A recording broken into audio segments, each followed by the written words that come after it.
Welcome students. Today we are starting our topic stereotype of civics lesson number 2. देखिए stereotype is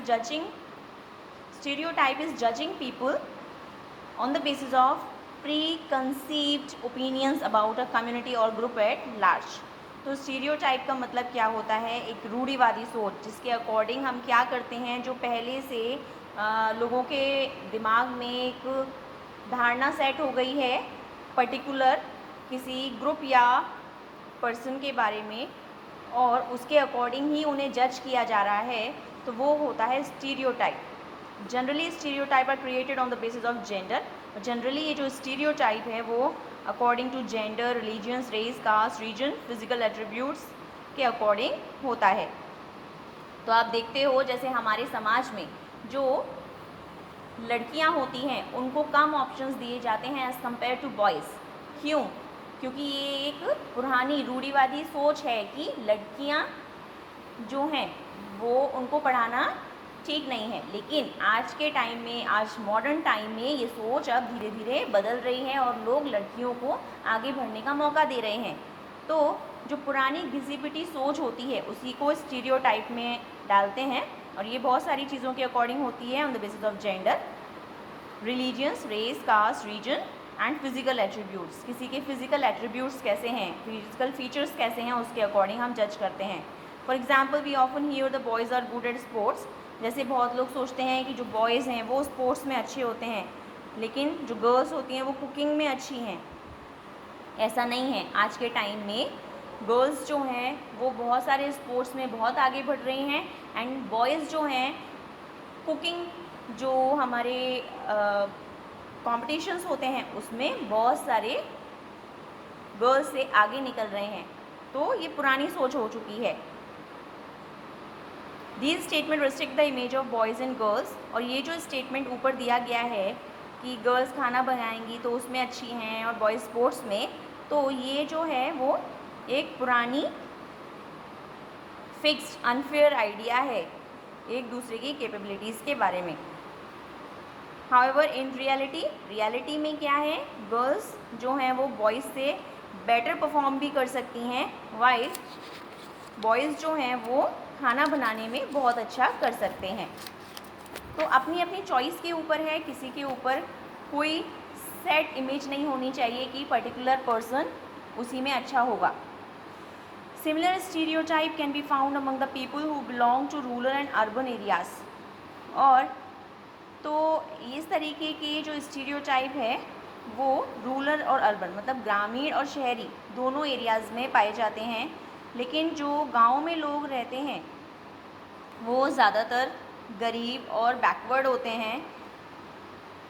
cities में रहने वाले लोग rich और मॉडर्न होते हैं. तो ये भी एक स्टीरियोटाइप ही है. गांव में भी बहुत अमीर अमीर लोग भी होते हैं जिनके पास बहुत पैसा होता है ना. तो ये ऐसा नहीं है.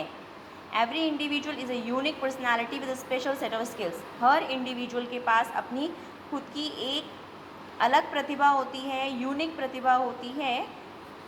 उसके टैलेंट्स, अचीवमेंट्स अपने लिए अलग होते हैं. Creating stereotype hinders outlook towards the world. तो स्टीरियोटाइप्स जो हैं वो हमारी बाहरी जो दुनिया है उसको देखने में हमारे लिए एक बाधा मतलब एक कठिनाई पैदा कर देती है, क्योंकि हम नई चीज़ों को सीखने से मना कर देते हैं. हम नई सोच को अपनाना नहीं चाहते. नेक्स्ट देखिए, striving for equality. Striving means effort, कि हम इक्वालिटी को कैसे हमारे समाज में लाएं. In India certain type of works, जैसे भारत में कुछ ऐसे पर्टिकुलर वर्क्स हैं जैसे क्लीनिंग, वॉशिंग, पिकिंग गार्बेज. तो इन सारे जो कामों को बहुत ही नीची दृष्टि से देखा जाता है कि उन्हें बहुत जो लोग ये काम करते हैं उनको ये मानते हैं कि उनका काम गंदा है. People who practice these occupation have been subjected to discrimination since olden days. और जो लोग इस ऑक्यूपेशन में लगे हुए हैं उनको पुराने समय से ही डिस्क्रिमिनेशन का शिकार बनाया जाता है. This believe that certain jobs are impure stem from the caste system. और ये जो किसी पर्टिकुलर जॉब को नीचा समझना, ये इसकी जो जड़ है वो कास्ट सिस्टम से आई है ना। The caste system was prevalent in the ancient India. Caste system जो है वो प्रचलित था बहुत पुराने समय से भारत में। इट डिवाइडेड द सोसाइटी, और इसने हमारी सोसाइटी को ग्रुप्स में डिवाइड कर दिया एज पर the occupation practice by the people. किस बेसिस पे?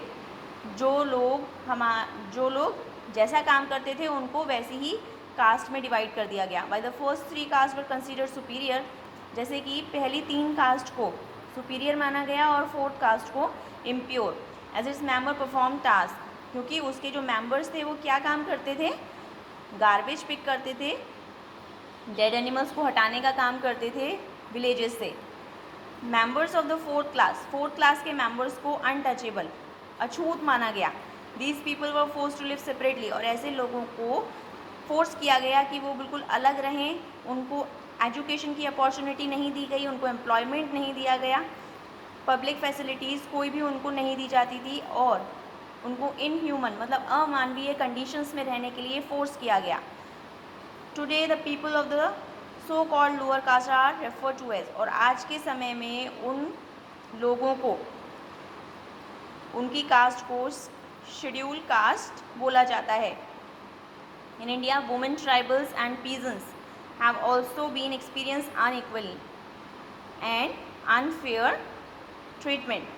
तो आज के समय में भी जो आदिवासी लोग होते हैं या किसान हैं या फिर लेडीज़ हैं, वुमेन्स हैं, उनके साथ अनइक्वल या अनफेयर ट्रीटमेंट आज भी होता है ना। आगे बढ़ते हैं।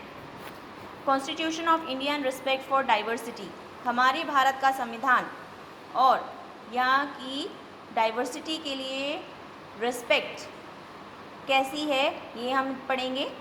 The fight against inequalities prevalent in Indian society was started much before the making of the constitution of India.